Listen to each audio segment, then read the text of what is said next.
Good morning. In 2000, my family and I won a lottery. A lottery so big, it completely transformed our lives. I know what some of you are thinking. Sandra, how many millions did you get? Well, what if I told you we did not get a dollar, not a penny? But that was the day when I felt the wealthiest I have ever been.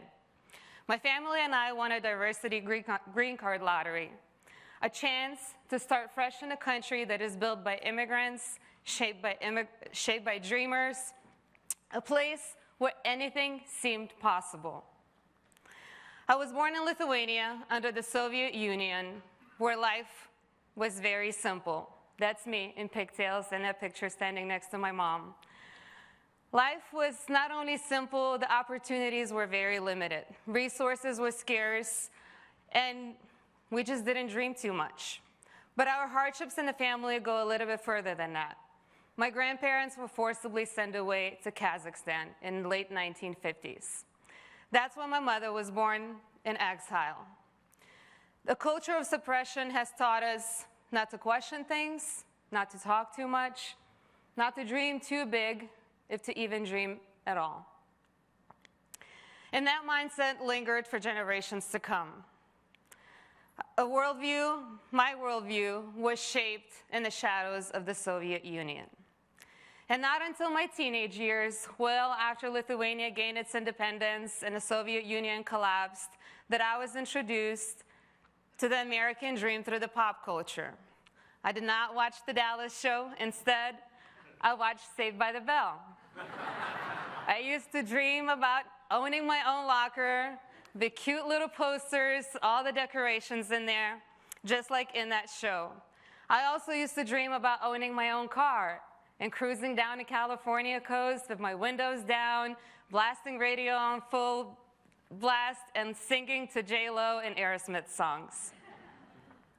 I was dreaming of a country where anything was possible, where I can be whoever I put my mind into. And in spring of 2000, everything has changed. I still remember the morning when my sister and I discovered a large envelope addressed from the United States of America. I remember that spring morning. It was a sunny day. My mom walks into the room and says, "Girls, are you ready to move to America?" We jumped up and down, hearts bursting in joy, and that's when I knew that our American dream is about to begin. A year after moving to the United States, I finally got my own locker. But it wasn't like the one in Saved by the Bell. It was in boot camp at Fort Leonard Wood, Missouri. I joined the military in 2003 without speaking any English. Boot camp was fun. And so I thought the Army was the only branch. I still kind of think that, but that might be a conversation for another time. I stepped in a world I didn't truly understand. I was surrounded by strangers who came from different backgrounds that soon became my best friends and my extended family that to this day, almost 20 years later, I can call and count on even today. I found purpose, unity, and belonging. I knew that the military was going to be my lifelong career. I loved it. I loved the camaraderie, I loved the discipline, and I wanted to stay in for way more than 20 years. But as you know, sometimes life throws challenges at us. Things don't go according to the plan. I was in a tragic motorcycle accident that left me nearly paralyzed. It ended my career earlier than I expected, and I was crushed. I was devastated. I had no idea what I was going to do next. The military was all I knew, and I was so good at it. And after a few years of the recovery, I finally found new purpose. For the last decade, I've been working with transitioning service members, helping them in their transition, figuring out life after the military. I found new mission, and I realized that I can continue serving my country even after I take my uniform off. In the last year, I was honored to be accepted into the Bush Institute Stand to Veteran Leadership Program, a program that was not just an incredible experience, but a program that also pushed me to dream even further, to accomplish even more. And also the program where once again I found that belonging and unity. Recently, I launched my own company to support not just the military community, but also the law enforcement agencies and organizations that work tirelessly to keep our communities and our country safe. This time, I'm not just joining diverse teams, I'm actually building them. I want to be the reason why we collaborate and that everyone has a seat at the table. So my message today is let's stop isolating. We've gotten too comfortable in silos, us versus them, wrong versus right. We must collaborate. We must listen and learn from each other's different perspectives. Strength truly lies in the ability to see value in someone else's story or idea, even though if it challenges your own. So my challenge today to you, as you leave this room and you travel back home, talk to someone who comes from a different background, who might see the view just a little bit different than you, or someone who's got a silly accent like me and just sounds a little bit different. Shake hands instead of pointing fingers. Let's build bridges instead of walls. Let's bring back unity, compassion, and patriotism, not just in times of crisis, but in everyday life. I came to this country as a hopeful teenager who was dreaming of her own locker and pop songs. And here I am today, standing in front of you as an example of the American promise. Someone who's shaped by service, strengthened by setbacks, and driven by the belief that together we can accomplish anything in a country full of possibilities. Thank you.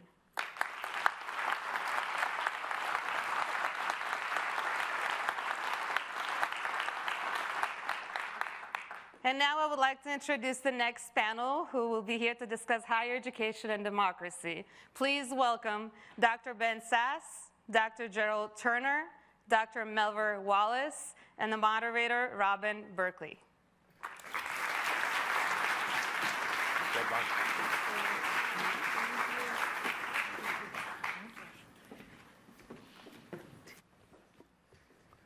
All right, easy. Hi, good morning. Well, our session today is on higher education and democracy, so very little to hear about today. We were struggling to think about what to talk about. I did have the pleasure of sitting next to Senator Sasse during the last panel, and we have a little challenge going to see if he can somehow bring the conversation back to portrait nudes. Yep. She wasn't kidding. Like, No, I've been it's a real challenge. I've been offered money, so I'm sorry, Mrs. Bush, if a few too many times I go to your husband's painting talent. Oh, President Wallace, President Turner, Senator Sasse, thank you so much for being here. You all have had such remarkable careers, have had such important contributions to higher ed, and really different experiences, so we're so lucky to be able to hear from you today. Before we jump in, President Wallace, would love to hear from you about your experience as a presidential leadership scholar. You were part of the class of 2016, and for those of you who may not know, PLS is a program that is run in partnership by the George W. Bush Center, the Clinton Foundation, the George and Barbara Bush Foundation, and the LBJ Foundation. The goal of which is to support participants in gaining the skills necessary to work across divides and to build a network that spans geographic, professional, political, and economic divides. So I wonder if you might share just a little bit about how that experience really impacted your role as a leader as an institutional of higher ed. Absolutely. It was an honor of a lifetime. You summed it up. When you think about bringing people from all walks of life together to center themselves around their work. People from different backgrounds, different worlds coming together, and it was an honor to be selected as one of the 60 participants in that 2016 class. That particular class, what's really cool about the PLS program is that you also have an opportunity to bring forth a project that you want to bring to life, and mine was the Higher Education Leadership Foundation, which is a similar model to PLS, but it trains higher education leaders to do this work that we get to do all the time. So I was truly honored to have the opportunity to engage with President Bush, President Clinton, and then Daddy Bush, as we affectionately called him behind his back. I don't know if people called him that too. But it was truly, truly an honor of a lifetime. Oh, that is wonderful, and thank you for sharing. If you want to learn more about the PLS program, you can find information on our website. You can also see a video of President Wallace talking more about her experience. So with that, I'm going to shift us to the subject of democracy in higher education. I think it's fair to say that even to the most casual observer, you're aware that higher education has been making some pretty major headlines lately.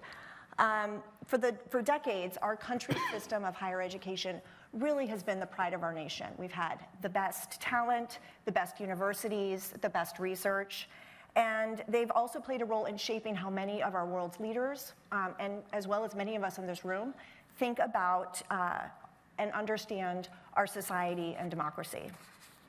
But higher education has also faced a number of challenges that appear to be really driving it towards a turning point.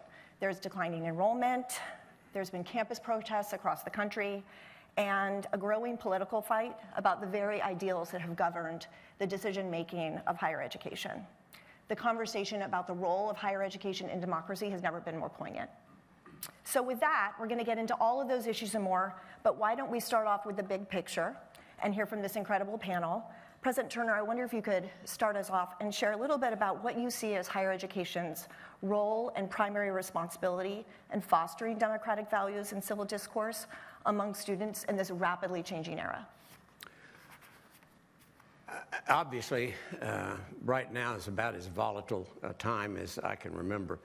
And for those of you that are not old enough to remember the Vietnam era and the 60s, when you're worried about drafts and all those sort of things, there's nothing to compare with it. And so I think it's important that both sides of this, those that are the most critical and the universities too, understand that always there's change that's possible. And certainly the amount of funding that have gone into higher ed, anytime you do that, you probably do get a little sloppy at times. And so reanalyzing exactly how funding is spent is, I think, always necessary. And so I think anybody that claims that every dollar is spent well, really doesn't know how their budget's run. And so one of the things that I think is really important right now, though, is that we don't underestimate the importance of research and science in areas that don't don't immediately have vocational implications.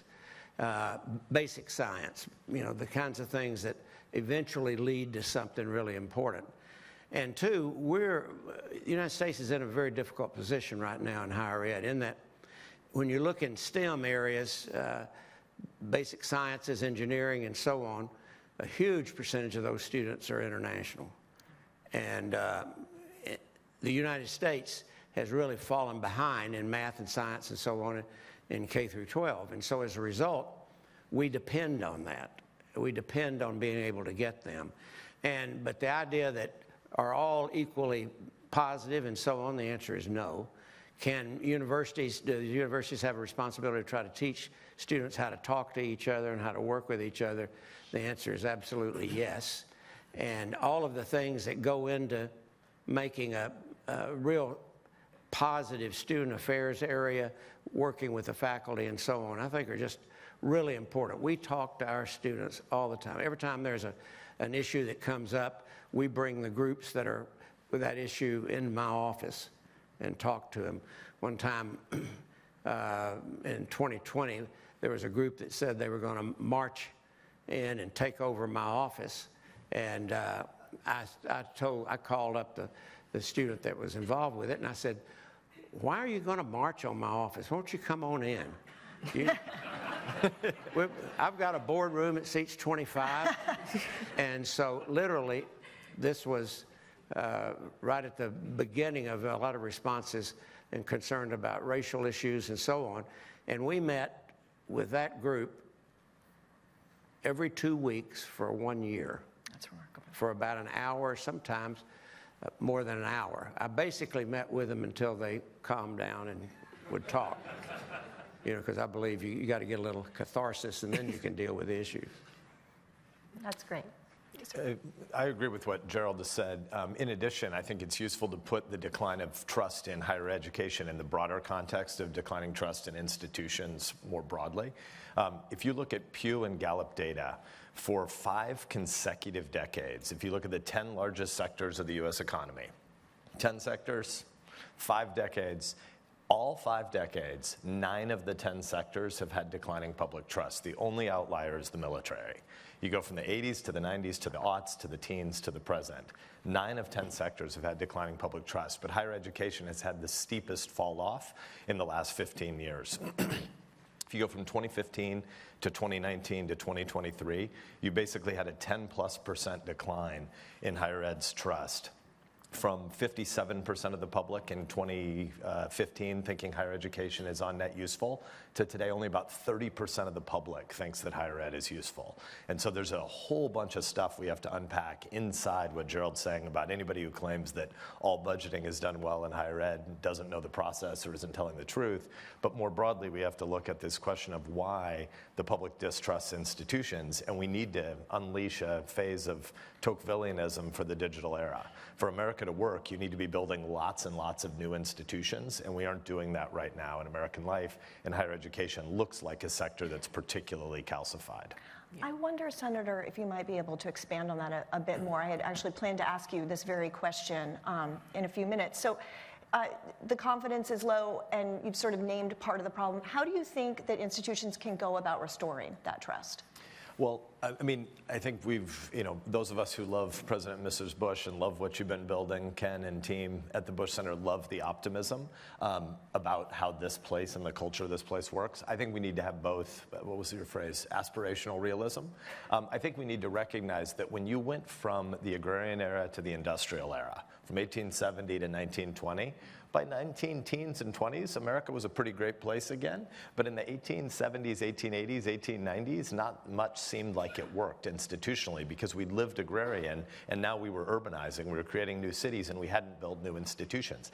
I think we're going through a bigger revolution right now. 100 years from now, when you look back on our moment, I don't think you're really going to talk much about our politics. I think you're going to talk about the fact that we were the first people ever who went from parents and grandparents who all had lifelong work to kids and grandkids who are never going to have lifelong work in any one firm or any one sector again. We're going to need to create a civilization of lifelong learners. The vast majority of everybody who's come before us worked with atoms. The vast majority of everybody who comes after us is going to do work that's primarily around bits. And we don't know what it looks like to live in a digital hybrid era. We're never going to go back to a world that's all local, place-based. And also in Silicon Valley, we have a bunch of drunk fools saying we're going to upload our consciousness to the internet, and people are going to become indifferent. We're going to ultimately become exclusively digital beings. That's not true. We make babies, we break bread together, we need hugs. People need community, and yet our consciousness, because of the supercomputers we all walk around with, transcend the one time and place we're at. And we haven't built institutions yet that acknowledge what a digital hybrid life looks like. And I think higher ed's going to have to be at the forefront of figuring out what it looks like to help create lifelong learners. And right now we haven't sold that vision to the public yet. And I want to disconnect two things, the trust and who's going. I've never met a parent that when their kid said that they were going to college, they were like, oh no, not college, not that place, what the hell, like, are you serious? I mean, I've just never met that. So, the trust, do we have a trust issue? Yeah, but do you want your kids to go? Yes. And do you know the reality of going to college, especially at an HBCU? Huston-Tillotson University is an HBCU, a historically black college and university. So people who look like me believe that institutions of higher education are important, they're impactful, they help you get to the next place, and they help you get high-wage, high-demand jobs. And that's our job. So the answer is, should we, as higher education leaders, take a responsibility in ensuring that democracy is taught? Absolutely. We also need to teach them soft skills. In our university, we don't just send students out into the world with degrees, but we also want them to have team building, time management, conflict resolution, the things that matter most. And so it is our job to do a lot of things. We're running small cities. we're running small cities within a city. And so it is our responsibility to ensure that students that come into our world, our little bubble for that 4, 5, 6, 7, 8, however long they want to stay, and that it is our opportunity at that time to ensure that they get everything. And it's not just the accounting degree, it's not just the education degree, because we are training students to go back into the workplace to be wise, caring leaders. I love that. As a mom of 2 boys in college who are in New Orleans, so when they told me they were going to college, Louisiana? I said, great. When they said New Orleans, I was like, oh. Right. And 4 years. We're going to finish in 4 years, not 8 years. Yes. But getting to this human connection and this development and knowing that when you have these young adults, their brain is still developing, right? We have until 26, which, as a mom of 2 boys, is really encouraging. 28, 29, 30. So I wonder, President Wallace, if you could just expand a little bit. I would love for you to share a little bit about those formative experiences that kids are having on college campus, connecting with students who have different backgrounds, different beliefs, how you've seen that change, and what is it that they're looking for? What do they want? And how do they approach democracy in society? How are they thinking about it? I would say that right now that there is a real challenge, because as higher education leaders, my student affairs staff, my dean of students, faculty, we're teaching civic discourse, and we're saying, how might we have conversations? How might we speak to one another kindly?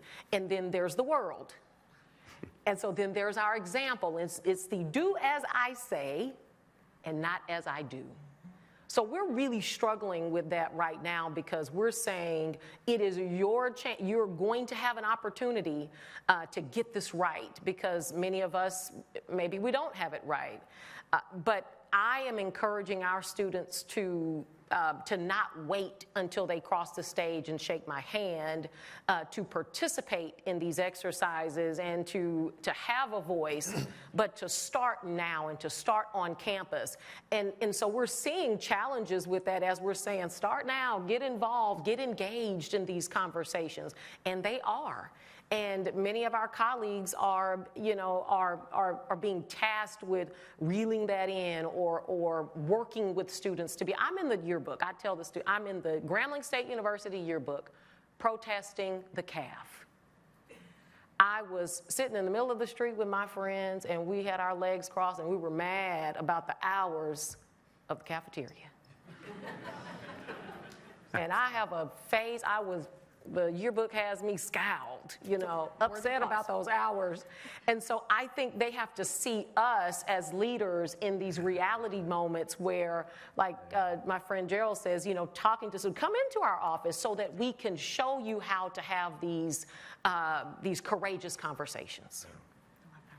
We start during the orientation for students really working on this and talking about civil discourse, freedom of speech, civil discourse, and how you go about interacting with each other. We Maria Dixon Hall on our staff developed a cultural intelligence term. So what you become intelligent about all cultures and all backgrounds and so on. And it's a good language to use. You don't get into a lot of the diversity and those kinds of things issues, but it's what needs to happen, and that is to know how to understand and work with each other. And then basically to have opportunities for students to debate one way or the other, and one side or the other, but mainly to talk with each other. And so we have, in our student union, we have tables that groups kind of take over. And we work real hard to have a table that's on one side of an issue, table with another side of the issue on the other, maybe 2 tables down, and then trying to get them to kind of go back and forth some.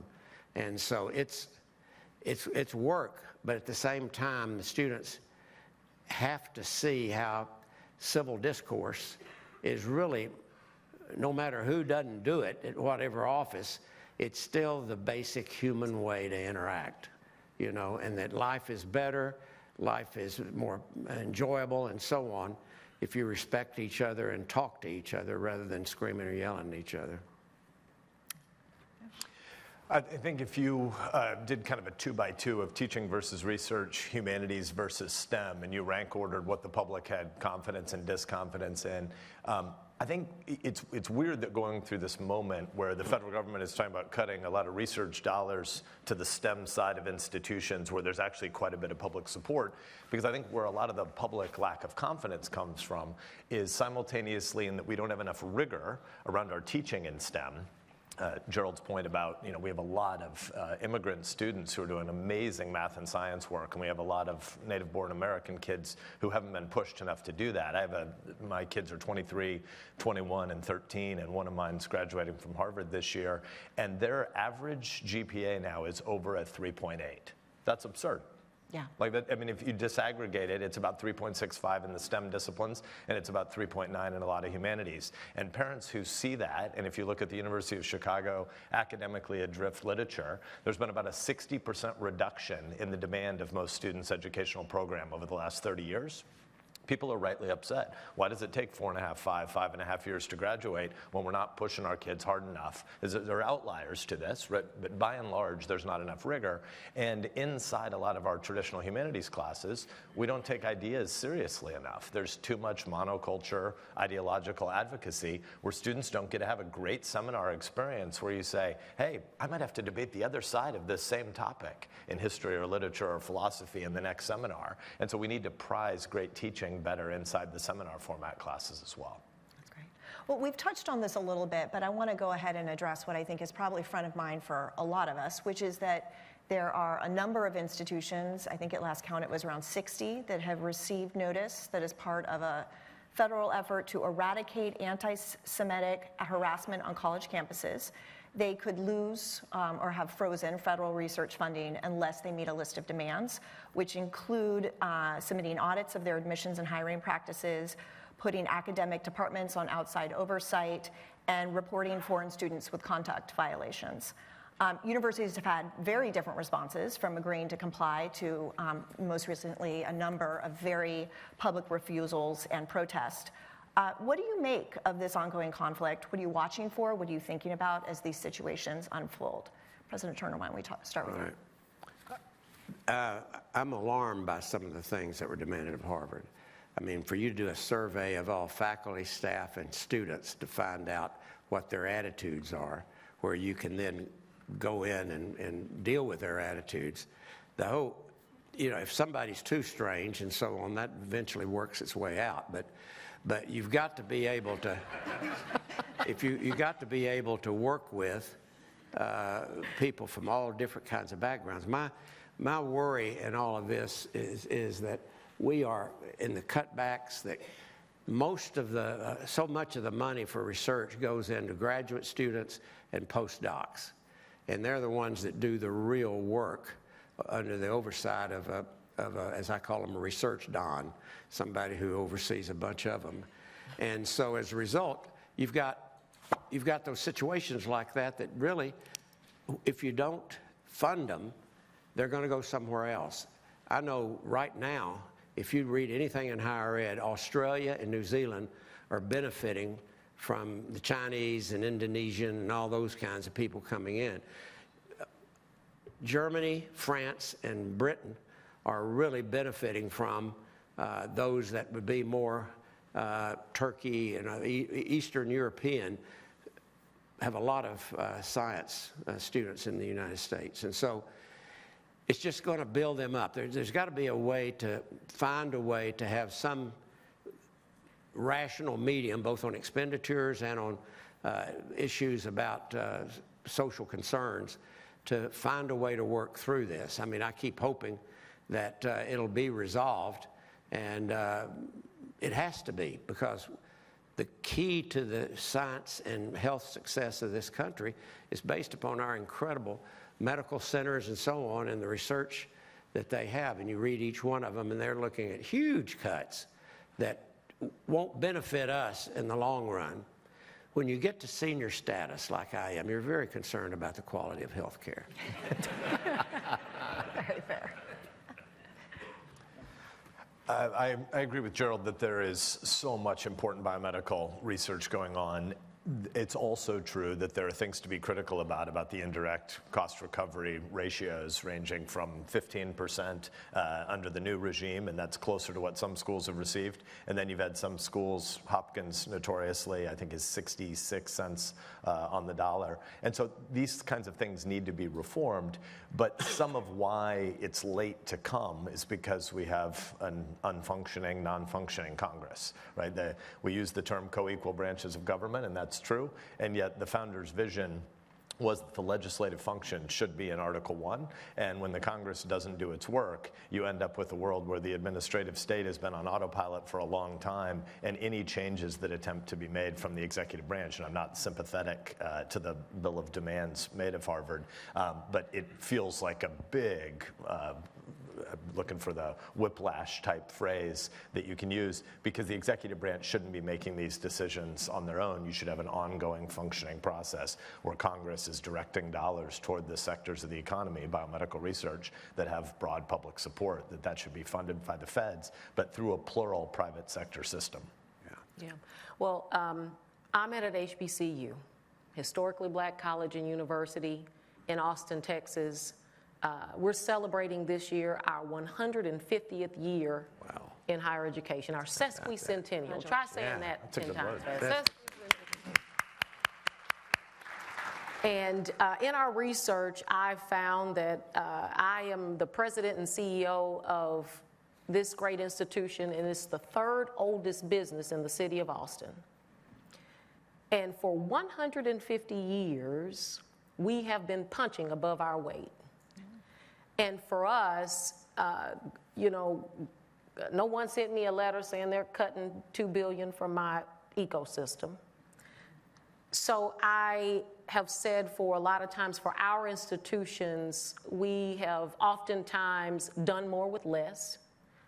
We oftentimes have more month than we have money. But yet we've remained responsible for ensuring that the upper middle class is there to teach, to create jobs, to be better citizens, to ensure that this America that I know that we all love is inclusive of people who look like me, who look like those who have decided that a HBCU is where they want to go and be and grow. And so I say that, we've done a lot with a little. And I hope that in this iteration of where we are in America, that people will see that our institutions, this year, this fall, HBCUs saw an increase in college going. Our institution saw an increase, the highest enrollment of our traditional students in history. We have 200 students from Nepal. I'm like, how did you find us? Because the Instagram is powerful, okay? Yes, it is. But I am thankful and I am hopeful that that some of those funds are redirected to those institutions that we don't get to hear about, that are doing the work, that are putting students into careers that are meaningful. And so I hope that there's an iteration where our HBCUs are supported, as our friends here in the audience can appreciate, that we are working our tails off to ensure that when you retire in July, that we can have great doctors and nurses and those in the healthcare industry, but we also have great citizens and people who are really conscious about the future of this world. That's great. Thank you. Yeah. National reporting suggests that more than 60% of higher education faculty are liberal. It's a self-reporting survey. And there's a feeling among some segments of the American public that conservative viewpoints are discouraged among students and faculty. What is your perspective on this, and how can institutions ensure a diverse array of perspective among students, among faculty, among administration? Senator Sasse, I'd love to start with you. Yeah, I think going back to some of the conversation we had earlier about humanities faculties, there are a lot of academic disciplines that have become ideological training grounds, but as, or more importantly, have just become ridiculously nichified. We have disciplines inside some of the humanities where the graduate work that is done is written for an audience of dozens, and it's going to be really difficult to persuade the public that this is important and worthy of funding, or that it's good training ground for becoming a great educator. So I don't want to see surveys of faculty ideological viewpoint, but I do want to see a world where students can be indifferent to the political convictions of their professors in the humanities, because that isn't your job when you're in the classroom. What you should want to do in the classroom is say, I'm a historian by training. A historian or an English faculty member, a sociologist, a psychologist, a sociologist, what I want students to do is become intoxicated by really great books and great arguments, and I get the privilege of introducing, not indoctrinating, introducing those students to debates that are bigger than themselves and longer lasting. So I think the monoculture problem in many of our humanities is a giant problem. It won't be solved by creating interrogation regimes to figure out what the political convictions are of faculty members. It will be changed by changing the culture of what kinds of debates you introduce your students to, and that's what lifelong learning is going to require. We have this regular shorthand where we talk about training kids for life or training kids and students for work. It's a false choice. To be trained well, you need both the qualitative and the quantitative. This world we're living on a hockey stick curve where anything that can be quantified is going to be reduced eventually to marginal cost zero. That's fundamentally what AI means. Whether it's 3 years from now or 23 years from now, we're all going to have robots that build robots for us, and that's awesome at one level. It's awesome as a consumer. It's scary as heck as a producer, because it means work is going to constantly evaporate. Mark Andreessen's old phrase, software is going to eat the world. We live in that moment. And so we're going to need to train people to do new kinds of work again and again and again. That isn't about training them for work. That's about training them to be thoughtful citizens who can wrestle with all that humanity requires. And we should have faculty that are excited to introduce people to that future. I'm curious in that context, because I think we all can acknowledge that's absolutely right. How do you see institutions of higher ed needing to reorganize themselves around that context of lifelong learning, more distance learning, more technology-based? Do you all have thoughts on that? Well, I think all of us are working to make sure that you have those programs, usually at the master's level, but sometimes at the baccalaureate, to get people to the next stop. And those change a lot. And so one of the things that I think is an advantage that we have at a private institution, if we want to issue a degree, we can have it on the street in 6 months. But you don't have to go through all the state forms and so on. And so we try to do that with constantly talking with industry and various people like that. We also have, I think, back to the original question, I think we all have to, in institutions, have to talk about that political bias openly and within faculty groups and so on, so that it's a part of the discussion, because faculty hire faculty. And if you've got a department of 15 historians and 12 of them are liberal and 3 of them are conservative, when there's an opening spot, they're going to tend to go with the majority vote on that. And so that has to be talked about openly too. And so we've been trying on a lot of these searches to hit a point to where it's no longer quiet in the closet with it, that you've got to make sure that everybody understands that we need this, we need this, we need this. And they may not be compatible with your politics. And so it's a never-ending chore, but I think it's more important now than probably ever before. Yeah. You know, you mentioned something about technology. We recently hosted the HBCU AI conference, and it was absolutely spectacular to hear and to know and to bring these institutions together to talk about the future, what the world will look like, and AI is here. I gave a talk and I said, you know, people are deciding if we should embrace this, you know, in higher education. And I said, well, you know, imagine being at the last board meeting of Blockbuster thinking, yeah, we're doing good, you know, or being at the last meeting at Radio Shack like, things are going great. I mean, you know, you have to, it is now. If you have a cell phone, forget it. Like, you know, you are into it. And so it is our responsibility to ensure that, you know, that our faculty, our staff are prepared. You mentioned about technology, but it is, I'm really focused and hyper-focused on getting the right faculty in front of the students to ensure that they are getting to the next level. I am running a business, and that means that my job is to ensure that our students they come in one way, but they leave prepared. And that means that the faculty that we're picking, the folks that are coming into our ecosystem, you know, they have to have that idea. They have to have that, they have to be centered around our mission. And when we're hiring and we're looking for talent, my focus is, can you get the student to the next level? What energy do you bring? What's your workforce experience? How do you ensure that they are prepared for tomorrow? And that's has been my hyper focus when thinking about faculty. How are you integrating AI into your classroom? How are you, you know, loving on our kids? Because they are here for a short period of time, and they need to be ready to run, and they need to be ready to run fast as soon as they graduate. I love it. Yeah. Well, our time is coming to a close. I wish we had twice as much time. I think everybody does. This is a fascinating conversation. The George W. Bush Center is big on optimism. It's part of the reason I love working here.